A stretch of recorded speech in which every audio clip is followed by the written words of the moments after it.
NCERTने इयत्ता 8वीच्या अभ्यासक्रमातून मराठा साम्राज्याचा विस्तार दर्शवणारा नकाशा वगळण्याच्या निर्णयाला संभाजी ब्रिगेडने तीव्र विरोध दर्शवला आहे.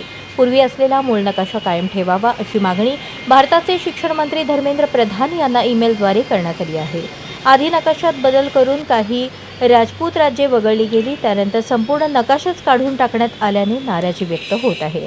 संभाजी ब्रिगेडच्या मते मराठा साम्राज्याचा इतिहास हा केवळ भूतकाळ नसून स्वाभिमान, पराक्रम आणि राष्ट्ररक्षणाची जाज्वल्य परंपरा आहे.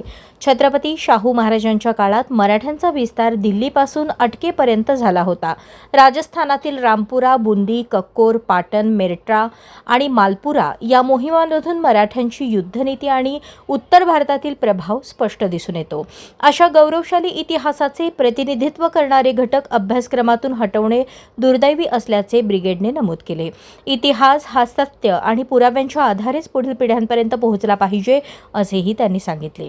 यावेळी पश्चिम महाराष्ट्र अध्यक्ष श्याम कदम, जिल्हाध्यक्ष संभाजीराजे भोसले, गणेश कदम, इशरत नागोरे, फिरोज सय्यद, जैनुद्दीन नदाफ, असद नागोरे आदी पदाधिकारी उपस्थित होते.